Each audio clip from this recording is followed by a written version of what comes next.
నమస్తే, welcome to I news. నిన్న Sonia. Putin కు ట్రంప్ చెక్. యుద్ధాన్ని ఆపే మాస్టర్ ప్లాన్ ఇదే.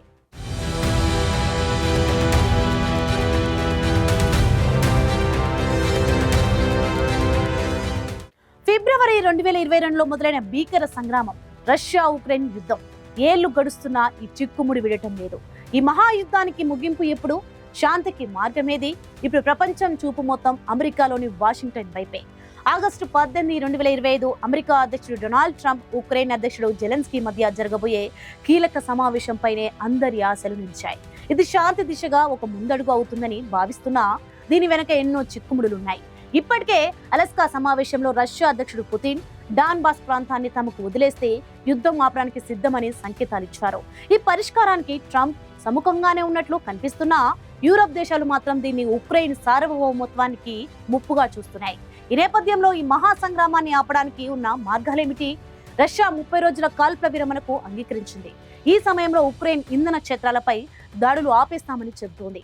ఇది శాశ్వత శాంతి ఒప్పందం వైపు వేసే మొదటి అడుగు కావచ్చు. డాన్బాస్ ప్రాంతాన్ని అంటే డొనెట్స్క్, లుహాన్స్క్లను సైనిక రహిత జోన్గా ప్రకటిస్తే ఇరు పక్షాల మధ్య ఉద్రిక్తతలు తగ్గే అవకాశం ఉంది. డొనెట్స్క్, లుహాన్స్క్, కేర్సన్, జపోరిజియా ప్రాంతాలను ఉక్రెయిన్ అధికారికంగా వదులుకోవాలని రష్యా కోరుకుంటోంది. అయితే ట్రంప్ డాన్బాస్ ను రష్యాకి చేసి కేర్సన్, జపోరిజియాలలోని రష్యా సైన్యాన్ని స్థిరంగా ఉంచవచ్చని సూచించారు. కానీ డాన్బాస్ ను వదులుకుంటే తమ రక్షణ వ్యవస్థ బలహీనపడుతుందని జెలెన్స్కీ ప్రతిపాదనను తిరస్కరించారు. 2014లో క్రిమియాలో జరిగినట్లు కొన్ని ప్రాంతాల్లో ప్రజాభిప్రాయ సేకరణ జరపడం ఒక మార్గం అయినప్పటికీ ఇది అత్యంత వివాదాస్పదం అవుతుంది. ఉక్రెయిన్ నాటోలో చేరాలనే ఆలోచనను విరమించుకోవాలన్నది రష్యా ప్రధాన డిమాండ్. దీనికి బదులుగా నాటో తరహాలోనే భద్రతా హామీ ఇస్తానని పుతిన్ ప్రతిపాదించారు. అమెరికా, యూరోపియన్ యూనియన్ బలమైన భద్రతా హామీ ఇస్తే ఉక్రెయిన్ తటస్థంగా ఉండేందుకు అంగీకరించవచ్చు. ఇక చివరిగా ఎవరు ఊహించని మరో మార్గం కూడా ఉంది. అదే అమెరికా నాటో నుంచి తప్పుకోవడం.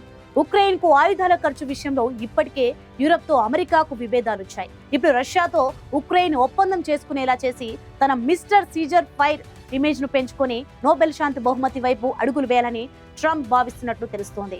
ఒకవేళ అమెరికా తప్పుకున్నా యూరప్ దేశాలు ఉక్రెయిన్ కు మద్దతు కొనసాగిస్తే ఈ యుద్ధం ఇలాగే కొనసాగే ప్రమాదం కూడా ఉంది.